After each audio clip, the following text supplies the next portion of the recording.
So there are 5 habits that we can change that promote neuropathy. They say knowing is half the battle. Well, if that knowledge helps you change to make things better, I'd say that's true. So let's start. Hi, I'm Dr. Hobbs, here to restore hope and health by finding the cause and the right combination for your health, for a lifetime family wellness. So wouldn't it be great if everyone knew how to get and stay healthy and their doctors helped them get there? Well, I'm going to start with an easy one. Here it is, smoking.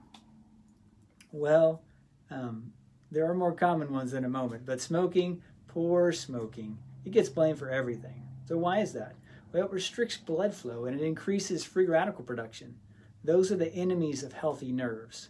Blood flow brings oxygen, and oxygen is what allows cells to make energy, and energy is what allows cells to live and function.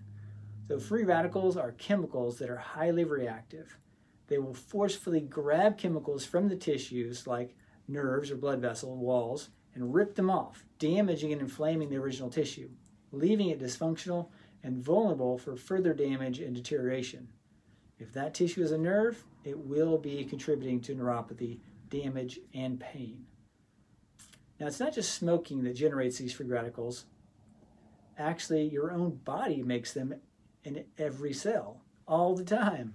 So we make energy for every body function in microscopic nuclear power plants, and we require lots of on-hand antioxidants to prevent nuclear byproducts, actually called free radicals, from damaging tissues. Now, where do we get those antioxidants? I'll cover that in the next video. All right, the next one, sugar. Even blood sugar is toxic to cells in a little different way. It's not that all sugar is toxic to everyone all the time, but it gets worse with time and quantity. You see, tiny blood vessels and tiny neurons like those at the ends of your hands and feet, those in your heart, eyes, brain, and kidneys, those vessels and neurons are pigs. So they're gluttons. They have no self-control when it comes to eating sugar. As long as it's available, they will eat more. That's why allowing your blood sugar to go so high is so damaging. This is why feet and hands, eyes and heart, brain and kidneys are so vulnerable to nerve damage and used to be thought impossible to recover in peripheral neuropathy. When you lose function, you can't feel or function.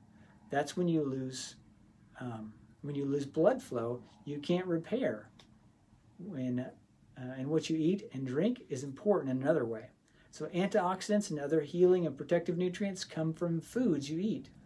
The habit that promotes neuropathy is eating and drinking low nutrient-dense food.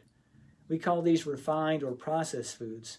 It's fascinating that the more we work or process foods, the more we work on to make foods just right, the more unhealthy it gets. For example, processed grains have the fiber and the hull removed and often have the remainder bleached. So this process removes minerals like chromium that help regulate blood sugar and magnesium that helps muscles relax and uses up the antioxidants. Similar things happen with dairy pasteurization and homogenation, as well as raising animals for food in constrained habitats and unnatural diets. To make the nutrition label look better, they put some lipstick on that pig by enriching the flour or milk with some token nutrients. Whole grains have lots of good nutrients, but those the refined products of all sorts just suck the life and health out of you whenever you eat them. It's also worth noting that gluten and dairy are common triggers for autoimmunity, where your body attacks and destroys neurons or other body parts. Okay, let's wrap this up with the last 2 killer habits. Some medications actually cause neuropathy. I'll give you a link to the list in the description. For example, drugs used to treat high cholesterol, fight cancer with chemotherapy, fight infection, treat autoimmune disease, and those used to treat seizures.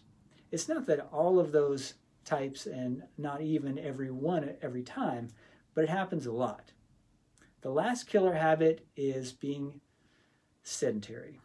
The reason is that it reduces necessary blood flow to the nerves. Blood carries oxygen and nutrients for function and recovery of the nerve and even of the blood vessel itself. The heart pushes the blood away, but it tends to pool or stagnate in the tissues without muscle contractions to push the blood back to the heart. So, to lay the necessary groundwork for effective recovery from peripheral neuropathy, let's recognize the 5 nerve killers: smoking, food and drink that raise blood sugar, low nutrient-dense foods, and many medications, and being sedentary.